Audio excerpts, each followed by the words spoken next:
And now chapter 4. Drumila explains the incarnations of Godhead to King Nimi.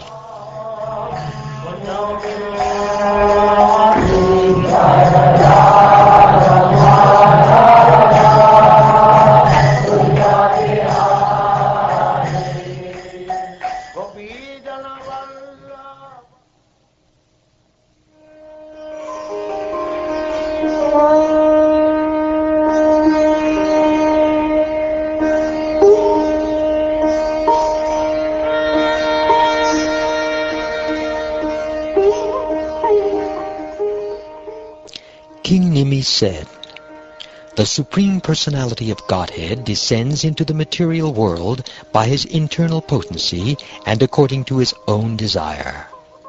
Therefore, please tell us about the various pastimes Lord Hari has performed in the past, is performing now, and will perform in this world in the future in his various incarnations." Sri Drumila said, "Anyone trying to enumerate or describe fully the unlimited qualities of the unlimited Supreme Lord has the intelligence of a foolish child. Even if a great genius could somehow or other, after a time-consuming endeavor, count all the particles of dust on the surface of the earth, such a genius could never count the attractive qualities of the personality of Godhead, who is the reservoir of all potencies.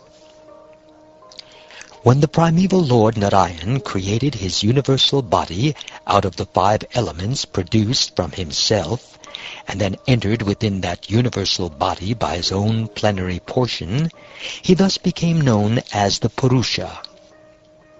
Within his body are elaborately arranged the 3 planetary systems of this universe. His transcendental senses generate the knowledge-acquiring and active senses of all embodied beings.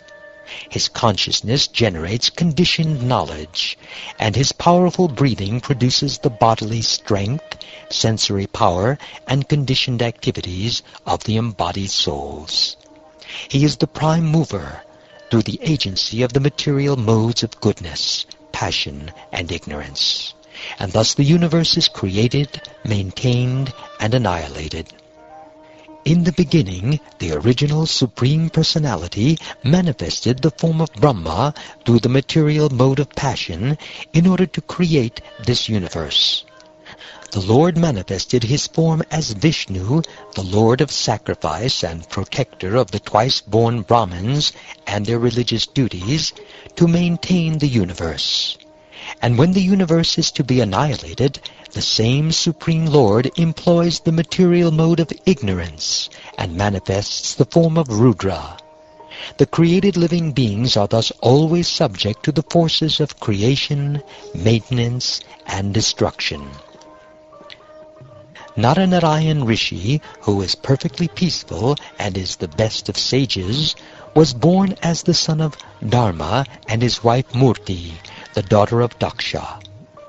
Naranarayan Rishi taught the devotional service of the Lord, by which material work ceases, and he himself perfectly practiced this knowledge. He is living even today, his lotus feet served by the greatest of saintly persons. King Indra became fearful, thinking that Naranarayan Rishi would become very powerful by his severe penances and seize Indra's heavenly kingdom. Thus Indra, not knowing the transcendental glories of the incarnation of the Lord, sent Cupid and his associates to the Lord's residence in Badarik Ashram. As the charming breezes of spring created a most sensuous atmosphere, Cupid himself attacked the Lord with arrows in the form of the irresistible glances of beautiful women. The primeval Lord, understanding the offense committed by Indra, did not become proud. Instead he spoke laughingly as follows to Cupid and his followers, who were trembling before him. Do not fear, O mighty Madan, O wind god, and wives of the demigods. Rather, please accept these gifts I am offering you, and kindly sanctify my ashram by your presence. My dear King Nimi, when Naranarayan Rishi thus spoke, eradicating the fear of the demigods, they bowed their heads with shame and addressed the Lord as follows to invoke his compassion. Our dear Lord, you are always transcendental, beyond the reach of illusion, and therefore you are forever changeless. Your causeless compassion toward us, despite our great offense, is not at all unusual in you, since innumerable great sages, who are self-satisfied and free from anger and false pride, bow down humbly at your lotus feet. The demigods place many obstacles on the path of those who worship you to transcend the temporary abodes of the demigods and reach your supreme abode. Those who offer the demigods their assigned shares in sacrificial performances encounter no such obstacles. But because you are the direct protector of your devotee, he is able to step over the head of whatever obstacle the demigods place before him. Some men practice severe penances to cross beyond our influence, which is like an immeasurable ocean with endless waves of hunger, thirst, heat, cold, and the other conditions brought about by the passing of time, such as the sensuous wind and the urges of the tongue and sex organs. Nevertheless, although crossing this ocean of sense gratification through severe penances, such persons foolishly drown in a cow's hoofprint when conquered by useless anger. Thus they exhaust the benefit of their difficult austerities in vain.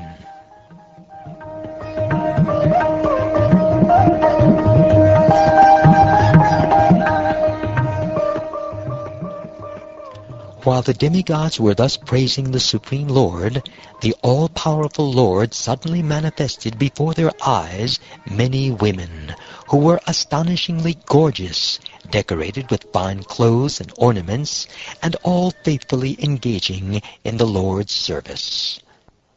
When the followers of the demigods gazed upon the fascinating mystic beauty of the women created by Naranarayan Rishi, and smelled the fragrance of their bodies, the minds of these followers became bewildered.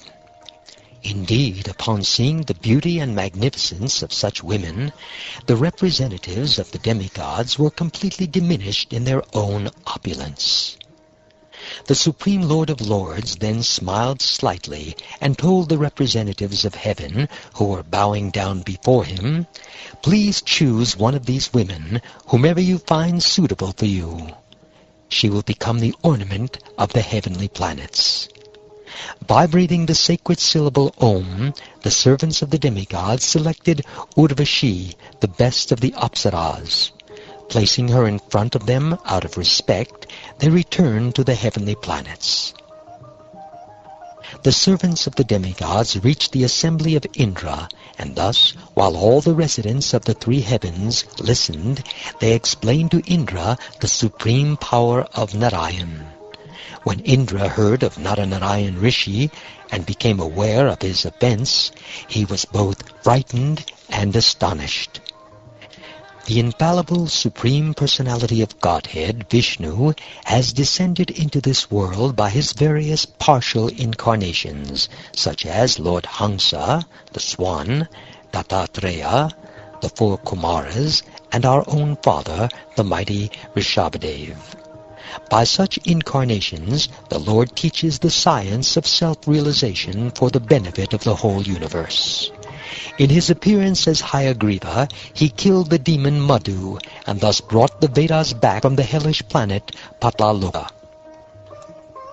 In his appearance as a fish, the Lord protected Satyavrata Manu, the earth and her valuable herbs. He protected them from the waters of annihilation.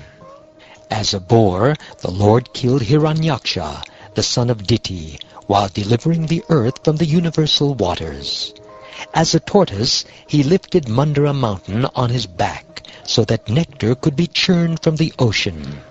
The Lord saved the surrendered king of the elephants, Gajendra, who was suffering terrible distress from the grips of a crocodile. The Lord also delivered the tiny ascetic sages called the Valakilyas when they fell into the water in a cow's hoofprint, and Indra was laughing at them. The Lord then saved Indra when Indra was covered by darkness due to the sinful reaction for killing Vritrasura. When the wives of the demigods were trapped in the palace of the demons without any shelter, the Lord saved them. In his incarnation as Nrsimha, the Lord killed Hiranyakashipu, the king of the demons, to free the saintly devotees from fear. The Supreme Lord regularly takes advantage of the wars between the demons and demigods to kill the leaders of the demons. The Lord thus encourages the demigods by protecting the universe through his various incarnations during the reigns of each Manu. The Lord also appeared as Vaman and took the earth away from Bali Maharaj on the plea of begging 3 steps of land. The Lord then returned the entire world to the sons of Aditi. Lord Parashuram appeared in the family of Bhrigu as a fire that burned to ashes the dynasty of Haihaya. Thus Lord Parashuram rid the earth of all Kshatriyas 21 times. The same Lord appeared as Ramachandra, the husband of Sita Devi, and thus he killed the 10-headed Ravan along with all the soldiers of Lanka. May that Sri Ram, whose glories destroy the contamination of the world, be always victorious. To diminish the burden of the earth, the unborn Lord will take birth in the Yadu dynasty and perform feats impossible even for the demigods. Propounding speculative philosophy, the Lord, as Buddha, will bewilder the unworthy performers of Vedic sacrifices. And as Kalki, the Lord will kill all the low-class men posing as rulers at the end of the age of Kali. O mighty on King, there are innumerable appearances and activities of the Supreme Lord of the universe, similar to those I have already mentioned. In fact, the glories of the Supreme Lord are unlimited.